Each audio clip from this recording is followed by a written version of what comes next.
Hello and welcome to the Book Show on Diversity Television. I'm Ava Colopy, a writer of fiction, nonfiction, and poetry. My work often focuses on the lived experience of social issues and how they play out in family dramas.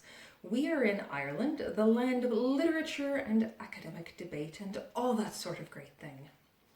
So today I'm going to talk about the not so sexy subject of retail supply chains and the book Supply Chain Management in the Retail Industry.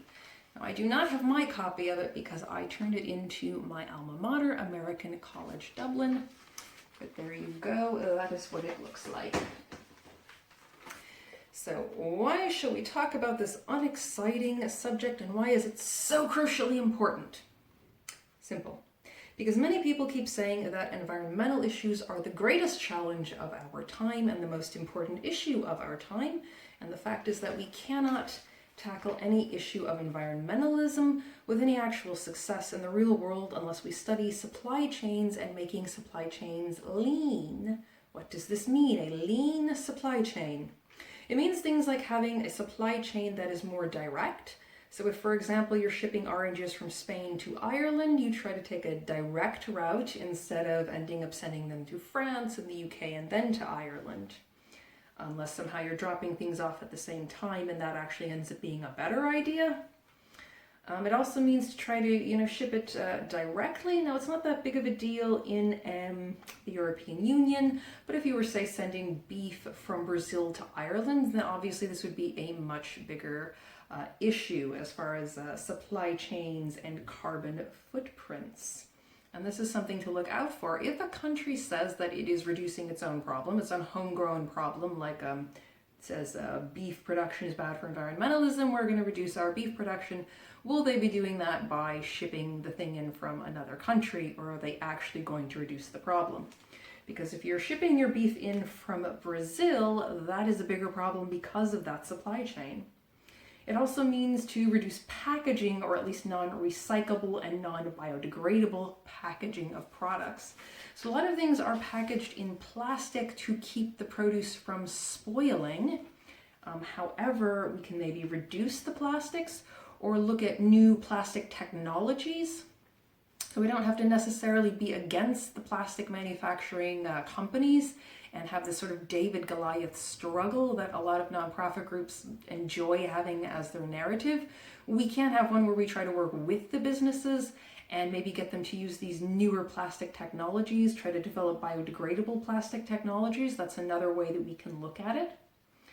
So I did a course on supply chain management last fall at IBAT College. I had a great time. We worked on these logistics. So we were supposed to develop a product, could be like a fictional product and company, which is what my group did. And then we were supposed to work out how a hypothetical no-deal Brexit would affect things. So we looked at these kinds of logistics, like where were we going to source our barley, our yeast, our water, our barrels, our glass bottles, customs duties on, for example, sourcing barley from France, then about the logistics of distributing our product in the Republic of Ireland, the US, the UK, and elsewhere, and what would happen in a no-deal Brexit. So we cannot discuss the concept of a carbon footprint in any meaningful or actually productive way unless we are looking at supply chains, how to make them leaner. And supply chains, of course, affect everything, where our clothes come from, where our food comes from, bicycles and bicycle paraphernalia, everything. Medical supplies, everything. So when politicians or nonprofit groups talk about environmental issues, please pay attention to what they're saying. Are they making vague pronouncements about carbon footprints which don't state any actual facts and don't talk about the logistics of how we would actually reduce the carbon footprint? Or are they talking about data and practical things of how we would reduce the carbon footprint in the real world? That's something that's very important to look at. And so, since, as I said, I unfortunately don't have my copy of the book anymore, I'm going to read to you the brief description of it. In a clear and highly readable format, this book defines supply chains, focusing on the impact they have in the retail industry. Understands step by step how supply chains are organized, the factors that impact their operations, and what that means to the customer. A complete set of PowerPoint lecture slides and sample course syllabus is available by contacting the co-author. So it's really a great way to introduce yourself to this important issue, which if you're interested in business, environmentalist or not, it's really good to know. And if you do identify as an environmentalist and it's a really important issue to you, you really need to study supply chains and how to make them leaner and greener and have less of a carbon footprint out of them. And obviously you need to study the subject first to know about supply chains. So one thing about produce, for example, is in parts of Asia, they have these things called vertical gardens, where they have these large buildings in the city centers or near the city centers where they're actually growing the produce indoors in a contained environment so they can use fewer pesticides. And the shipping of these food products is a much shorter supply chain. So it's things like that that we need to look at if we want to reduce carbon footprint of all the products that we're using.